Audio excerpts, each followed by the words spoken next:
I was feeding my newborn son when his phone lit up beside me. A text from her. My stomach dropped. And in that single moment, I realized he'd been sleeping with both of us.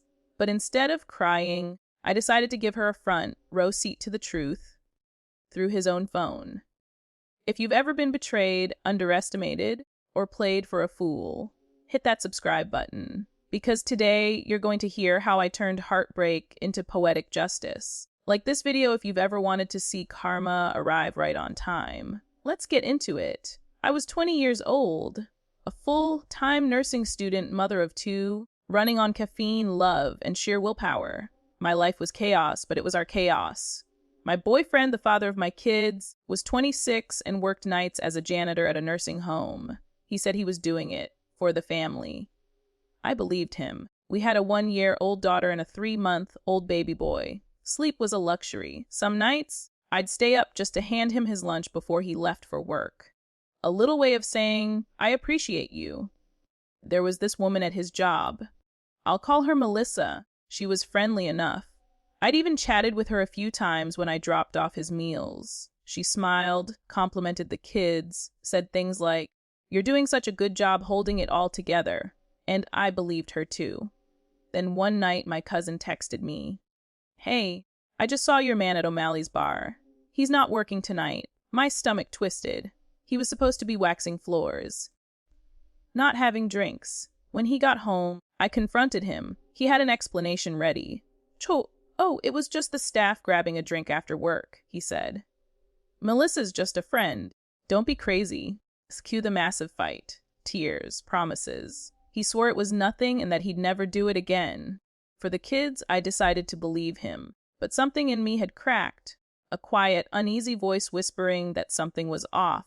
A month later, he came to me with that tone. The one you hear before your world shifts. "Chua. We've been fighting too much," he said.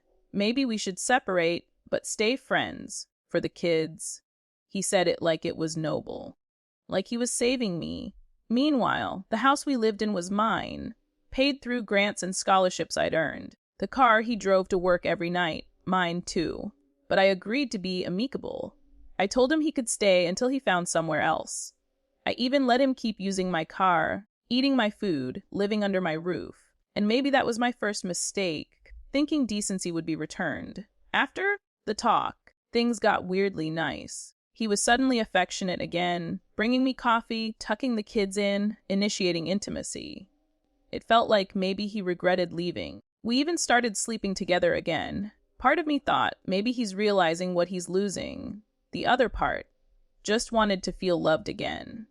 Until that morning, I was feeding our son, watching the sunlight spill across the room. He was asleep beside me, his phone glowing quietly on the nightstand.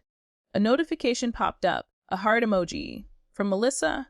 My pulse spiked. My throat went dry. You know that cold, electric feeling?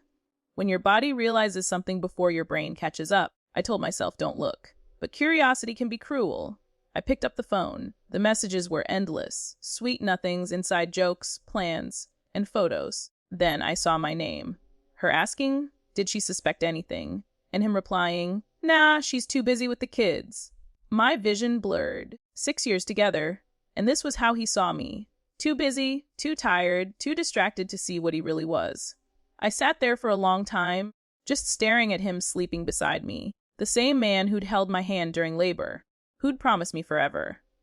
Then something inside me snapped. I didn't scream. I didn't cry. I just smiled. He was still naked, half buried in the sheets. I slipped quietly back into bed beside him, the way I always did. He stirred, wrapping his arm around me, pulling me close. I took his phone, opened the camera. Click. Click. Then, using his own phone, I sent the pictures, every last one, straight to Melissa. No context. No hesitation. And then I typed the message, "Hey Melissa, this is Han, my name. Just wanted you to know that while you were busy sneaking around with my boyfriend, I was busy doing the same. In the same bed, same house, same man. Hope the pictures help clear things up. He's all yours now." The sound of that whoosh was the sweetest thing I'd ever heard. I went about my morning like nothing happened. Fed the baby, made coffee, started packing his things into boxes. Ping, ping, ping. His phone kept lighting up with message after message. When he finally woke up, the first thing he reached for was his phone. I was standing in the doorway when I saw the moment he realized what had happened. His face went pale. His eyes darted from the screen to me. "Chor, what did you do?" he stammered. I didn't even flinch. "Chor, oh, I just sent your girlfriend some pictures," I said. "Figured she deserved to know exactly what you've been up to." He started to panic, trying to call her. She wasn't answering. I watched him crumble in real time, every ounce of confidence gone. When he turned back to me, his voice was desperate. "Chor, where am I supposed to go?" he asked. "What am I supposed to do?" I pointed to the boxes stacked neatly on the porch. "Chor, call your girlfriend," I said. "Maybe she can pick you up, because you're not living here anymore, and you're not driving my car. That's your problem now." Then I closed the door. For a moment, I just stood there, quiet, shaking, heart pounding. The house was peaceful for the first time in months. The kids were napping. The chaos was gone. 6 years of emotional exhaustion ended not with a fight, but with a door shutting. It wasn't about vengeance anymore. It was about peace. He had taken my trust, my body, my love, and treated it like it was disposable. So I took back my power in the only language he'd understand: humiliation and consequences. Was it petty? Maybe, but it was deserved. Later that week, I heard through the grapevine that he'd tried staying with Melissa. Didn't last long. Apparently, she didn't appreciate being confronted with graphic evidence of him still sleeping with me. Go figure. He ended up crashing on a friend's couch, begging to come back for the kids. I told him no, because forgiveness without change isn't healing, it's enabling. I focused on finishing my nursing program, raising my babies, and rebuilding my life, one calm, drama-free day at a time. Looking back, I realized that revenge isn't always about getting even.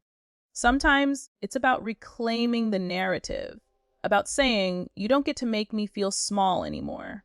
That morning, when I sent those photos, I wasn't just exposing his lies. I was ending the story he'd written about me. The one where I was too naive, too soft, too forgiving. Not anymore. Now, I was the author, and the final chapter. Justice served cold. Sometimes the sweetest revenge isn't about hurting someone back. It's about finally walking away, knowing you'll never have to clean up their mess again. That's the moment you stop surviving and start living. So, what do you think? Was this the perfect petty revenge, or the ultimate act of self-respect? Drop your thoughts in the comments below. I read every single one.